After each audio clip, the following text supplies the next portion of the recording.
Hello class. चलिए आज एक बहुत ही इंटरेस्टिंग टॉपिक शुरू करते हैं, आर्टिफिशियल इंटेलिजेंस यानी एआई। तो आइए इसकी दुनिया को एक्सप्लोर करते हैं। तो चलिए एक सिंपल से सवाल से शुरू करते हैं। हम सब फोन यूज करते हैं, राइट? जब आप अपने फोन से कहते हैं, हे गूगल कल का मौसम कैसा रहेगा, तो वो आखिर कैसे इतनी जल्दी आपकी बात समझ जाता है? क्या ये कोई जादू है या इसके पीछे कोई सॉलिड टेक्नोलॉजी है? वेल, इसका जवाब है एक ही चीज, आर्टिफिशियल इंटेलिजेंस। जी हाँ, एआई। ये वही टेक्नोलॉजी है जो आज हमारी जिंदगी के लगभग हर पहलू को छू रही है।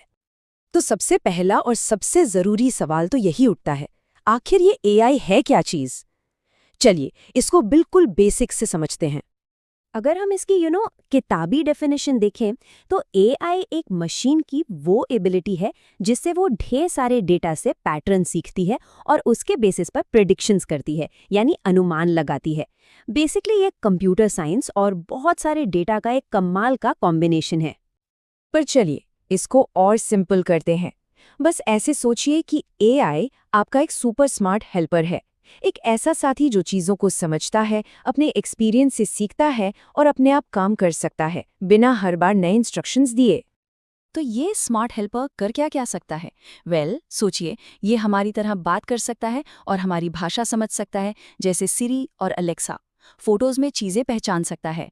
ये अनुमान लगा सकता है कि आपको अगली मूवी कौन सी देखनी चाहिए। यहाँ तक कि ये चेस जैसा कॉम्प्लेक्स गेम खेलना सीख सकता है और कार भी चला सकता है ना कमाल की बात? तो अब आपके मन में एक सवाल आ रहा होगा कि क्या इसका मतलब हर मशीन एआई नहीं होती? And you are absolutely right, हर मशीन एआई नहीं होती। देखिए इस स्लाइड से बिल्कुल क्लियर हो जाएगा। एक कैलकुलेटर वो एआई नहीं है। क्यों? क्योंकि वो बस सेट रूल्स फॉलो करता है। लेकिन एक स्मार्ट वॉशिंग मशीन, हाँ, वो एआई हो सकती है, क्योंकि वो कपड़ों के हिसाब से सेटिंग्स एडजस्ट करना सीखती है। एक सिंपल टाइमर एआई नहीं है, पर नेटफ्लिक्स जो आपके टेस्ट को सीख कर रिकमेंडेशंस देता है, वो बिल्कुल एआई है। तो द कीवर्ड इज सीखना, अडेप्ट करना। अच्छा, अब ये देखते हैं कि एआई का कॉन्सेप्ट अचानक से तो नहीं आ गया, राइट? इसके पीछे एक पूरी हिस्ट्री है, एक पूरा सफर है। तो चलिए एआई के इस सफर को थोड़ा जानते हैं। ये पूरा सफर, बिलीव इट और नॉट, एक सिंपल से सवाल से शुरू हुआ था।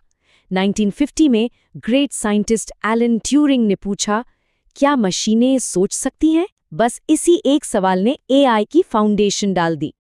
इस टाइमलाइन को देखिए, इसमें एआई के पूरे उतार चढ़ाव हैं।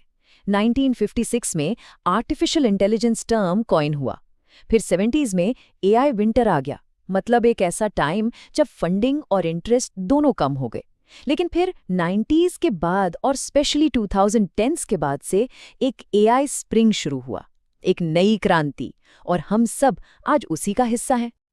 ओके, तो अब ये समझना भी जरूरी है कि सारी एआई एक जैसी नहीं होती। इसकी कैपेबिलिटीज के बेसिस पर साइंटिस्ट्स ने इसे 3 अलग-अलग लेवल्स में डिवाइड किया है। जैसा कि इस इमेज में दिख रहा है, अभी हम ब्रॉड एआई के दौर में हैं। इससे पहले नैरो एआई का स्टेज था और आगे जनरल एआई की उम्मीद है। चलिए इन तीनों को थोड़ा डिटेल में समझते हैं। सबसे पहले है नैरो एआई। ये सिर्फ एक काम का मास्टर होता है, जैसे कि सिर्फ फेशियल रिकग्निशन। अभी हम ज्यादातर ब्रॉड एआई यूज कर रहे हैं, जो एक से ज्यादा रिलेटेड टास्क्स कर सकता है, जैसे बिजनेस प्रोसेसेस को हैंडल करना। और फ्यूचर का सपना है जनरल एआई, एक ऐसी मशीन जो इंसान की तरह कोई भी, आई रिपीट, कोई भी इंटेलेक्चुअल काम कर सके। फिलहाल ये सिर्फ एक थ्योरी है। ओके, काफी थियरी हो गई, अब थोड़ा प्रैक्टिकल साइड देखते हैं। एआई अलग-अलग फील्ड्स या कह ले डोमेन्स में काम करता है। बेसिकली 3 बड़े डोमेन्स हैं। पहला है डेटा साइंस, जो नंबर्स और टेक्स्ट डेटा से डील करता है। दूसरा है नेचुरल लैंग्वेज प्रोसेसिंग यानी एनएलपी, जो हमारी लैंग्वेज यानी टेक्स्ट और स्पीच को प्रोसेस करता है। और तीसरा है कंप्यूटर विजन, जो जैसा कि नाम से ही क्लियर है, इमेजेस और वीडियोस को देखता और समझता है। ठीक है, अब थोड़ा एक्टिव हो जाइए।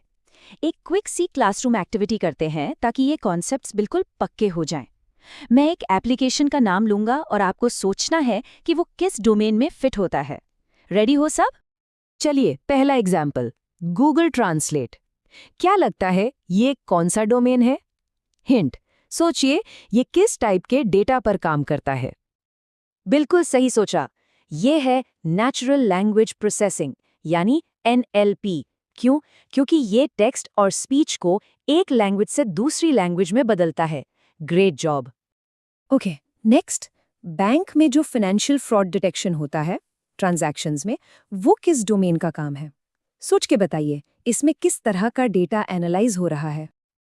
एग्जैक्टली ये है डेटा साइंस, क्योंकि इसमें लाखों न्यूमेरिकल ट्रांजैक्शंस के डेटा को एनालाइज करके अजीब से पैटर्न्स या एनोमलीज ढूंढे जाते हैं। Very good. चलिए, आखिरी सवाल, स्नैपचैट के वो फन फिल्टर्स या फोन का फेशियल रिकग्निशन लॉक। ये तो आसान है, ये कौन सा डोमेन है?